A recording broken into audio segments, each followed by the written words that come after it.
अस्सलाम वालेकुम दोस्तों, आज हम इस लेक्चर्स में दूसरा फॉर्म बनाएंगे कि हम जो सामान परचेज़ करते हैं उसका रिकॉर्ड्स कैसे एंटर करेंगे। तो जो भी फॉर्म बनेगा उससे पहले उसकी क्यूरी बनती है। तो पहले हम जो सा है वो क्यूरी क्रिएट करते हैं। तो ये क्रिएट ऑप्शंस में ये हमारे पास परचेजिंग रिकॉर्ड्स है, तो हमने क्रिएट ऑप्शंस में आकर क्यूरी डिज़ाइंस के ऑप्शन को क्लिक किया और यहाँ पर हम परचेजिंग रिकॉर्ड्स को ऐड कर रहे हैं।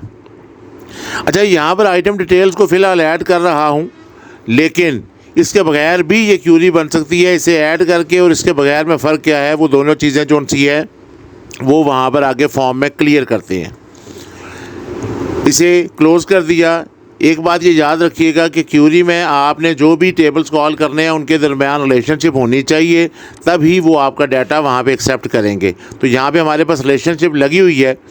अब इसमें से फील्ड जो हमने कॉल्स करनी है, वहाँ पर परचेजिंग वाले रिकॉर्ड्स की सारी ही फील्ड्स आपने कॉल कर लेनी है। अब अगर आपको आइटम कोड याद है और आप कहते हैं मैं आइटम कोड लिखूंगा, लेकिन उस आइटम कोड पे प्रोडक्ट्स क्या है वो देखना चाहते हैं, तो आपने आइटम डिटेल में से आइटम नेम की फील्ड्स को कॉल करना है। तो इस वजह से हमने ये रिलेशनशिप जो सी है वो दोनों टेबल्स की जो लगी हुई है, इससे हम ये फ़ायदा लेना चाहते हैं कि जैसे ही परचेजिंग करें और हम आइटम का कोड टाइप करें तो हमारे पास उस आइटम का नाम क्या है वो खुद ब खुद शो हो जाए। मज़ीद इसकी डिटेल्स आगे फॉर्म्स में आप जब प्रैक्टिकली करेंगे अभी तो आपको अंदाज़ा हो जाएगा कि इससे क्या फ़र्क पड़ रहा है। तो ये क्यूरी हमने जो सी है वो यहाँ पे सेव करवाई। ये हमारे पास जो सा है परचेजिंग क्यूरी है, ये हमने अभी नई बनाई है। अब इस क्यूरी से हमें एक फॉर्म्स क्रिएट करना है जिसके थ्रू हम डाटा एंटर करेंगे, क्योंकि ऑपरेटर्स को जो काम स्क्रीन पे दिया जाता है वो फॉर्म के थ्रू ही उसमें एंटर करता है। तो उसको फॉर्म बनाने के लिए क्रिएट ऑप्शंस में आकर हमने फॉर्म विज़ार्ड को क्लिक किया। यहाँ पर अभी हमने जो क्यूरी बनाई है, हमने यहाँ पर क्लिक करके उस क्यूरी को सर्च कर लिया कि वो हमने बनाई है परचेजिंग क्यूरी न्यू के नाम से, और ये उसकी सारी फील्ड्स आ गई जिन्हें हमने सेलेक्टेड फील्ड्स में कॉल कर लिया। अब नेक्स्ट का बटन प्रेस किया। हम अगर तो सेपरेट करना चाहते हैं कि हम आइटम नेम लिखें और वो कब कब परचेज़ की गई, उसकी पूरी हिस्ट्री बनाना चाहते हैं, तो हम आइटम डिटेल्स का टेबल सेलेक्ट करेंगे। वरना हमने परचेजिंग रिकॉर्ड्स का टेबल सेलेक्ट करना है कि सारा डाटा एक साथ ही लिखा जाए, और हम ऐसे ही लिखना चाहते हैं क्योंकि हमने एक एक प्रोडक्ट जो परचेज़ की है उसकी एंट्री करनी है। तो लिहाजा हम इसका एक सिंगल फॉर्म बनाएंगे। नेक्स्ट का बटन प्रेस किया। लेआउट्स में हम इससे पिछला जो फॉर्म बनाया था वो टैबलर्स था। आपने अगर वो वीडियो नहीं देखी जिसमें आइटम्स की डिटेल्स है, तो ऊपर मौजूद आई कार्ड को क्लिक करके आप उसे देख सकते हैं। यहाँ पर हमने इंडिविजुअल हर एक चीज़ को ऐड करना है, तो हम यहाँ पर आकर कॉलमनर सेलेक्ट करेंगे। इसके बाद नेक्स्ट का बटन प्रेस किया और यहाँ पर हमने फॉर्म्स का नाम चेंज कर दिया। ये हमने लिख दिया परचेज रिकॉर्ड एंट्री, और हमने यहाँ पर इसे फिनिश कर दिया। अगर हम चाहेंगे तो यहाँ पर डिज़ाइन व्यू में ओपन कर सकते हैं, पर हम उसका एक फ़ाइनल व्यू देखना चाहते हैं। तो ये हमारा फॉर्म बन चुका है। अब हमने सिर्फ़ और सिर्फ इसको डिज़ाइन व्यू में आकर इन्हें ज़रा अरेंज कर लेते हैं। ये फील्ड जो सी है इनको सेलेक्ट किया और हमने ये अरेंज में आकर इनका साइज़ जो सा है वो हमने नैरो के मुताबिक एडजस्ट कर लिया, और इनको हमने ज़रा मिड में कर लिया। अच्छा, अब दोनों टेबल्स को कॉल किया था, तो उनके कॉल करने पे और उसके बगैर हम उसके कैसे यूज़ कर सकते हैं, ज़रा ये उसका एक व्यू देखिएगा। यहाँ पर हम एक नई एंट्री करना चाहते हैं। ये थोड़ा सा मैंने कॉलम्स की विड्थ को बढ़ा दिया। ये एक नई एंट्री करना चाहते हैं। बिल नंबर ऑटोमेटिकली जनरेट होगा। अब आइटम्स कोड हमें याद रखनी पड़ेंगी। यहाँ पर आकर कि हमने जो जो चीज़ें परचेज़ की हुई हैं, जो उनके नंबर हैं 1 2 3 4 5 6, तो वो हमें याद रखने पड़ेंगे। जैसे कि हमने एक यहाँ से राउटर DGE परचेज़ करना है तो उसका कोड 5 है, तो हम यहाँ पर आकर 5 लिखेंगे तो उस सूरत में ये हमारे पास उसका नाम लिख देगा। अब एक अमल तो ये भी है, चंद चीज़ें हैं तो हम उन्हें नंबरिंग के साथ याद रख सकते हैं, लेकिन हमने अगर सिर्फ परचेजिंग वाला टेबल कॉल किया हो या हमें चीज़ों के कोड याद नहीं हैं, तो उस सूरत में हम ये करेंगे कि हम इस तरीक़ाकार को थोड़ा सा चेंज कर लेंगे। और चेंज क्या करना है, हम इस फॉर्म्स में आकर हम ये कहते हैं कि जी हमने ये जो नाम है, ये नाम हमने यहाँ पर कॉल होना है, हम चाहते हैं कि हम नाम ही सिलेक्ट करें।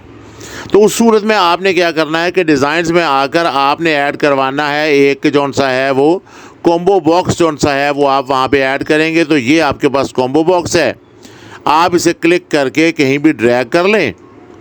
अब ये कॉम्बो बॉक्स आपसे पूछ रहा है कि उसके अंदर जो वैल्यूज़ आएंगी वो कहाँ से आएंगी। तो इसमें दो ऑप्शंस बन रही हैं, एक है कि आप इससे खुद टाइप करेंगे, लेकिन पहली ऑप्शंस बन रही है कि ये कॉम्बो बॉक्स कौन सा है वो वैल्यूज़ को हासिल करेगा किसी टेबल या क्यूरी में से। तो आपने इस पहली ऑप्शन को सिलेक्ट करना है, क्योंकि हमने आइटम वाले टेबल में से आइटम्स को कॉल करना है। इसके बाद आप नेक्स्ट का बटन प्रेस कर दें। आप टेबल सेलेक्ट करें कि किस में से फील्ड्स कॉल करनी है, तो आइटम डिटेल्स को सिलेक्ट करके नेक्स्ट का बटन प्रेस कर दें। अब उस टेबल की फील्ड्स आ रही हैं कि कौन सी फील्ड्स आपको उसमें नज़र आए, तो आपने आइटम नेम सेलेक्ट करके उसे ऐड करवा देना है, क्योंकि हम आइटम नेम्स को ही शो करवाना चाहते हैं इस कॉम्बो बॉक्स में। अब नेक्स्ट कर देंगे। डाटा सॉर्ट करने के लिए हमने बाय नेम सॉर्ट कर दिया। ए वाले नाम की चीज़ें पहले और फिर बाद में आती जाएं, बी वाली, फिर सी वाली, डी वाली, ताकि कोई चीज़ मिस ना हो। नेक्स्ट का बटन प्रेस कर दिया, ये हमारे पास उसकी डिटेल्स आ गई और हमने यहाँ पर इसे जौन सा है वो फिनिश कर दिया। अब सिर्फ इतना हुआ कि हमारे पास ये लिस्ट आ गई, लेकिन अभी इसको सेलेक्ट करने पे असल चीज़ हमारा कोड है जिसकी बेस पर, आइटम कोड है जिसकी बेस पे हमारा डाटा एंटर होना है। तो हमें इसके साथ इसे लिंक करना है। इसे लिंक करने के लिए आपने ये देखा अभी इसके ऊपर अनबाउंड लिखा हुआ है, तो आप इस कॉम्बो बॉक्स को डबल क्लिक करें और हमारे पास यहाँ पर राइट साइड पर उस कॉम्बो बॉक्स की प्रॉपर्टीज़ ओपन हो जाएगी। ये टॉप पे मेंशन है कॉम्बो बॉक्स। आपने इसकी डाटा की ऑप्शंस पे आना है, ये डाटा को क्लिक करना है और इसके कंट्रोल सोर्स में आपने इसको लिंक करना है आइटम कोड से। तो आप आइटम कोड को क्लिक कर दीजिएगा। अब क्या होगा कि जैसे ही आप यहाँ फॉर्म्स में कोई भी प्रोडक्ट सेलेक्ट करेंगे तो ये कोड देखें, उसका आइटम कोड 1 आ गया है। आप यहाँ पे सेलेक्ट करते हैं VGA केबल, उसका कोड हमारे पास, वायर सेलेक्ट की, उसका कोड 4 आ गया। आपने यहाँ पे पावर केबल सेलेक्ट की, उसका कोड 6 आ गया। तो अब अगर हम चाहें तो हम यहाँ से ये नेम वाला जो दूसरे कॉलम्स में से हमने डाटा कॉल किया था उसे ना कॉल करें, तो यहाँ पर हम इसे ऐड कर सकते हैं और इस आइटम कोड को यहाँ से मूव कर सकते हैं। उससे ये फ़ायदा होगा कि हमें कोड के याद करने की टेंशन नहीं रही और हमने सिर्फ़ और सिर्फ इसी की मदद से अपना परचेजिंग वाले रिकॉर्ड्स की एंट्री कर ली। यहाँ पर आकर ज़रा हमने स्टैक की ऑप्शन को क्लिक कर लिया, लेआउट्स को रिमूव कर दिया और यहाँ पर हमने सिर्फ लिख दिया सेलेक्ट आइटम नेम। अब ये होगा कि जैसे ही हम फॉर्म फिल करेंगे तो ये हम यहाँ पे सेलेक्ट करके, अच्छा अब आइटम कोड हमारे सॉफ्टवेयर की ज़रूरत है। अब ये होगा कि हम यहाँ पे सेलेक्ट करेंगे तो ऑटोमेटिक उसके कोड चेंज होते जाएंगे, लेकिन हम नहीं कहते कि ऑपरेटर इसके अंदर आकर एंट्री करे। तो हम यहाँ पर आकर सिर्फ इतना काम करेंगे कि इस आइटम कोड को डबल क्लिक करके फॉर्मेट्स में इसके विजिबल होने को हम जौन सा है वो वहाँ पर नो कर देंगे। ये फील्ड्स को भी हमने विजिबल्स में जाके नो कर दिया। अब ये फॉर्म पर तो होंगे, लेकिन जब हम फॉर्म व्यू में देखेंगे तो वो वहाँ पर हाइड हो जाएंगे। ये हमारा फॉर्म बन चुका है कि हम जो भी चीज़ परचेज़ करेंगे हम उसकी एंट्री करेंगे कि हमने कौन सी चीज़ किस डेट को किस तादाद में कितने की ख़रीदी है। तो ये हमारा जौन सा है वो दूसरा फॉर्म बना जिसमें परचेजिंग का रिकॉर्ड्स आएगा। अगली वीडियो में इसके सेल्स का फॉर्म्स कैसे बनाएंगे और उसमें क्या क्या आसानियाँ हो सकती हैं वो आपके साथ शेयर किया जाएगा।